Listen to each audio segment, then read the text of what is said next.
Sir मैं आपसे जानना चाहूँगी ग्लूकोमा के बारे में कि ये ग्लूकोमा क्या होता है? सबसे पहले तो आप ये बताएँ और उसके बाद साथ ही साथ ये भी जानना चाहेंगे कि कैसे जो भी लोग हैं ये समझ सकते हैं कि वो कहीं न कहीं इसके लक्षण जानना चाहेंगे कि कैसे समझ सकते हैं कि इससे ग्रसित हो चुके हैं? देखिए, ग्लूकोमा जिसे हम हिंदी में काला मोतियाबिंद भी कहते हैं, इसमें मुख्यतः क्या होता है कि आँखों के जो नस होता है, जो हमारे विज़न को मस्तिष्क तक पहुँचाने का एक नस होता है, जिसे ऑप्टिक नर्व बोलते हैं, वो डैमेज होता है। तो उसके डैमेज होने का मुख्य कारण होता है आँखों का प्रेशर बढ़ जाना।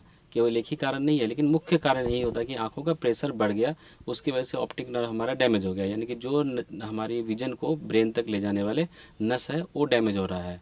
तो वो ग्लूकोमा, उसे ग्लूकोमा या काला मोतियाबिंद बोलते हैं, जिसके मुख्य कारण होता है आँखों का प्रेशर बढ़ जाना।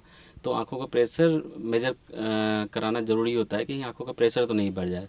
लेकिन अब मुस्कान जी ने पूछा कि किन को ज़्यादा होने का रिस्क है और लक्षण क्या है इसको।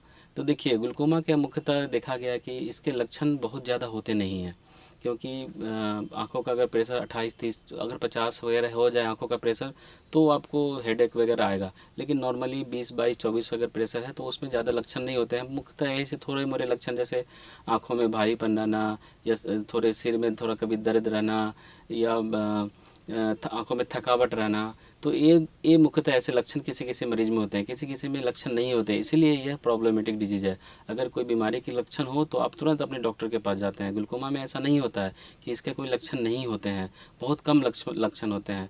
तो इसलिए हमें कोशिश करना चाहिए कि थोड़ा भी अगर हमें आँखों में भारीपन है या आँखों सिर में दर्द है, और हमें कभी आँख में चोट लगी हो आपको, या आप मधुमेह से पीड़ित हो, या घर में परिवार में फैमिली हिस्ट्री हो आपको ग्लूकोमा का, या स्टेरॉयड नाम की दवाई आपने ली हो, या काफ़ी लंबे समय से स्टेरॉयड नाम की दवाई अपने आँखों में डाला है, तो ऐसे, या मोटा चश्मा आप लगाते हो, तो ये 4-5 कारण हैं। ऐसे लोगों को ग्लूकोमा होने के ज़्यादा रिस्क होते हैं। तो ऐसे लोगों को अपने आई की टेस्ट कराना चाहिए, या उम्र अगर आपका 40 से पार हो गया है तो ऐसे लोग ज़रूर से अपनी आँखों का टेस्ट कराएं, और स्पेशली डॉक्टर से मिल के अपने ग्लूकोमा के बारे में जाने, कहीं उन्हें ग्लूकोमा तो नहीं हो रहा है।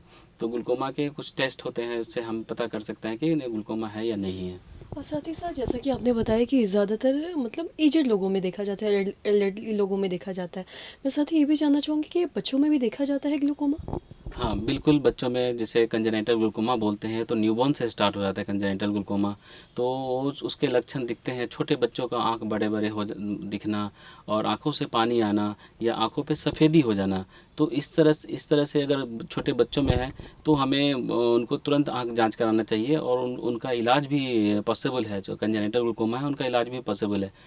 और उसके बाद बड़े बच्चों में भी देखा गया है कि अगर स्टेरॉयड नाम की दवाई काफ़ी लंबे समय से डाल रहे हो, या फैमिली हिस्ट्री है उनको, या जिसे जुवेनाइल ओपन एंगल ग्लूकोमा बोलते हैं, जो कि एडल्ट लोगों में होता है, तो इसके भी बच्चों और एडल्ट में भी ग्लूकोमा देखा गया है।